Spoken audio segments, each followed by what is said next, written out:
ख़त्म वारी रात अॼु ख़ुदा आंदी ख़ैर सां ख़त्म वारी रात अॼु ख़ुदा आंदी ख़ैर। अस्सलाम वालेकुम दोस्तों, कहिड़ा हाल आहिनि? उमीद कंदुमि खैरियत सां हूंदा। दोस्तों अॼु मां हाज़िर थियो आहियां हिकु नए व्लॉग सां ऐं अॼु आहे रमज़ान अल मुबारक जो 25 रोज़ो। दोस्तों राति आहे असांजी मस्जिद में ख़त्म शरीफ़ जो प्रोग्राम। दोस्तों असां ख़त्म शरीफ़ कीअं था मल्हायूं तव्हांखे ॾेखारींदा हिन व्लॉग में। दोस्तों जॾहिं मां मस्जिद आयुसि त छोकिरा मस्जिद सफ़ाई कनि पिया। दोस्तों जेको मस्जिद में किचिरो पियल हुयो उहो छोकिरा हिकु साइड करे रहिया हुया। मां बि मस्जिद में हाज़िर थियो। अब्दुल वहाब ऐं सिराज अली मस्जिद खे डेकोर करे रहिया हुया ऐं हीअ आहे असांजी मस्जिद जो पेश इमाम हाफ़िज़ नूर मोहम्मद मार। दोस्तों लाइटिंग लॻाइण खां अॻु में चेक कईसीं त लाइटिंग हली रही हुई। दोस्तों हिन नेकी जे कम में मां बि हिसो वरितो। दोस्तों अल्हम्दुलिल्लाह असांजी मस्जिद में 11 ॼणनि खे इत्काफ़ जी शहादत नसीब थी। दोस्तों जेतिरे ताईं लाइटिंग मुकम्मल थिए तव्हां कमेंट में ॿुधायो त मुंहिंजो व्लॉग किथां ॾिसी रहिया आहियो। दोस्तों जेतिरे ताईं कमकार मुकम्मल थिए पाण हलूं था घोटकी शहर। दोस्तों घोटकी शहर पहुची करे हिकिड़ो अदद मूं टोपी वरिती। टोपी मूं वरिती फ़कीर सजाद जे लाइ जेको वेठल हुयो इत्काफ़ में ऐं मूं 3 हार ठहिराया हाफ़िज़ साहब जे लाइ ऐं वापसि थियुसि पंहिंजे ॻोठ ॾांहुं।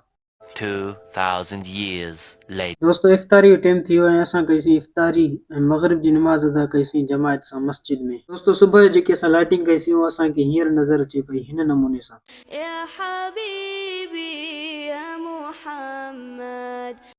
2000 years later. दोस्तों नमाज में पया 5 मिंट मां भी तैयार थी मस्जिद में पहुची वयुमि। दोस्तों मस्जिद में काफ़ी जमायत अची चुकी हुई। दोस्तों तरावी पढ़ी से हाफ़िज़ साहब पोयां तरावी ख़त्म थियूं पोइ हिकु थी ख़ुसूसी इज्तिमाई दुआ। दोस्तों हिन भलाई रात में असां हर हिकु माण्हू जे लाइ दुआ घुरीसीं। ख़ुसूसी दुआ घुरीसीं असां पंहिंजे चाचा अज़ीज़ुल्लाह जे लाइ। या अल्लाह हिन भलाई रात जे सदके चाचा अज़ीज़ुल्लाह खे सेहत वारी ज़िंदगी अता फरमा। दोस्तों जॾहिं दुआ ख़त्म थी त जमायत हाफ़िज़ खे तकमील क़ुरान जी मुबारक ॾियण लॻी।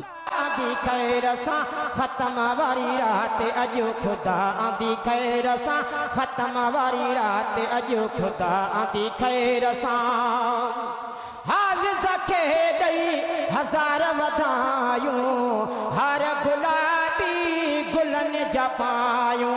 हाफ़िज़ खे ॾेई हज़ार दोस्तों आखिर में लंगर जो इत्माम भी थियल हुयो। जमायत सगुरी खे लंगर करायोसीं असां। दोस्तों उम्मीद आहे त हीउ व्लॉग तव्हांखे पसंदि आयो हूंदो। मूंखे लाइक कयो, फॉलो कयो। इंशाल्लाह मिलंदासीं हिकु नए व्लॉग में।